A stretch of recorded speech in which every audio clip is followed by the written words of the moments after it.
ternyata semua ini adalah alat-alat uji saja. Baik, seperti itu. Lalu Ustaz, bagaimana memastikan ini non medis Ustaz? Saya berikan Anda tips kalau sini. Pertama, kalau penyakit Anda medis, pasti sembuh dengan obat medis. Pasti sembuh dengan perawatan medis. Pasti sembuh dengan tindakan medis. Ya. Kalau penyakit Anda tak sembuh-sembuh, tak kunjung sembuh dengan obat medis, atau Anda harus minum obat yang seumur hidup, atau penyakitnya tidak terdeteksi, maka pasti itu non medis. Ada seorang wanita, nah ini penting, ini baru saya ceritakan. Ada seorang wanita punya penyakit vitiligo. Tahu vitiligo ya? Di sini ada warna hapur kalau kata orang Sunda. Nah, banyak vitiligo. Baik. Selain vitiligo, dia punya sesek dan kadang sakit di persendian kaki. Baik.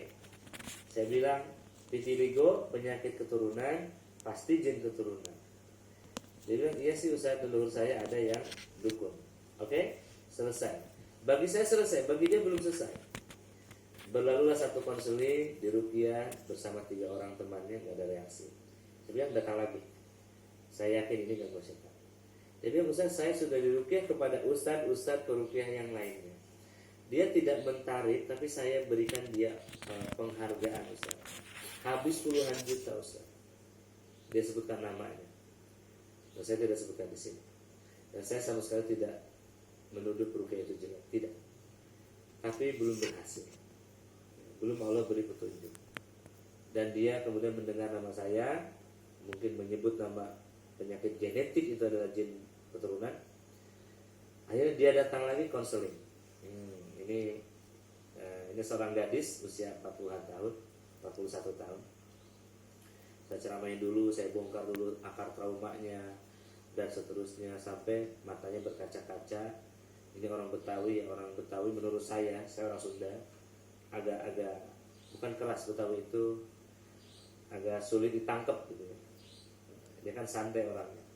Betawi itu kan santai, susah diajak muhasabah menurut saya ya. Saya ajak serius ya, saya bawa ke akhirat, saya bawa ke 7 tahap ini, 9 titik aman ini. Masya Allah tabarakallah. Setelah dia paham, yakin, saya jelaskan tentang jenazah, bagaimana memutuskan dan seterusnya.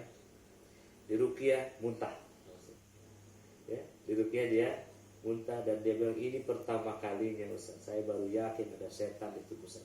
Nah, ini pentingnya yakin ya. Seperti itu kaum muslimin ya.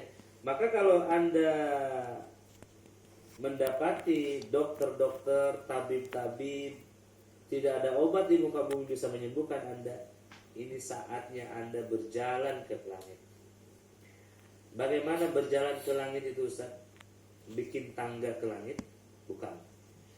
Bikin pesawat terbang nebeng sama Om Elon Musk? Bukan. Ikut NASA? Bukan. Terus gimana Ustaz? Kamu ingat?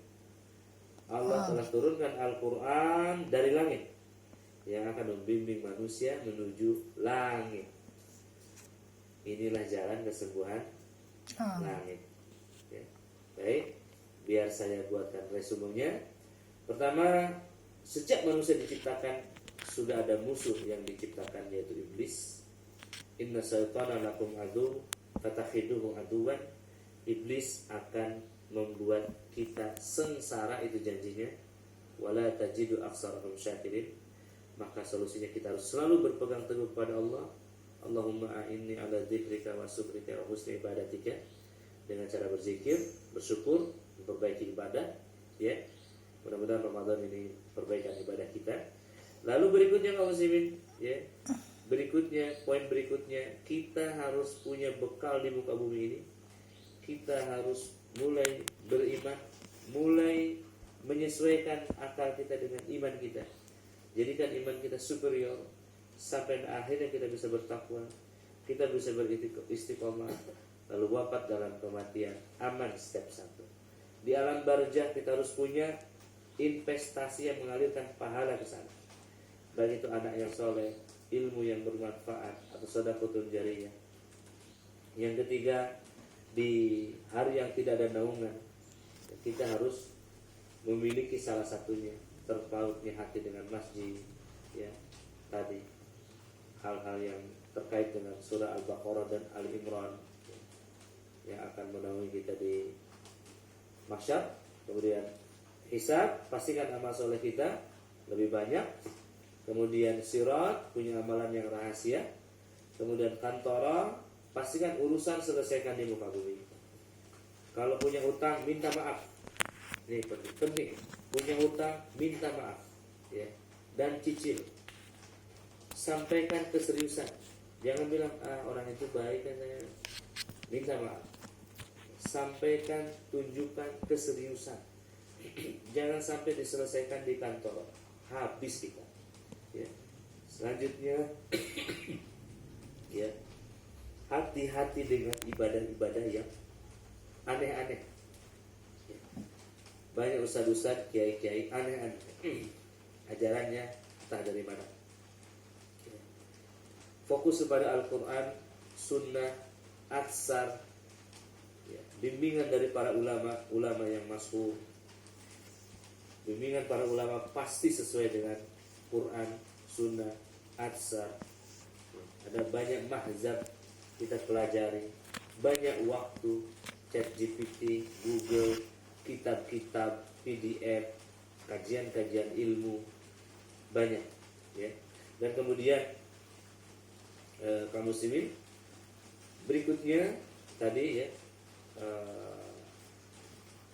yang ke-8, yaitu aman di pintu surga. Pastikan ada satu pintu surga yang terbuka untuk kita. Siapkan dari sekarang. Pintu sholatkah? Pintu puasakah? Pintu sedekahkah? Pintu jihadkah? Pintu bakti pada orang tuakah? Pintu taubat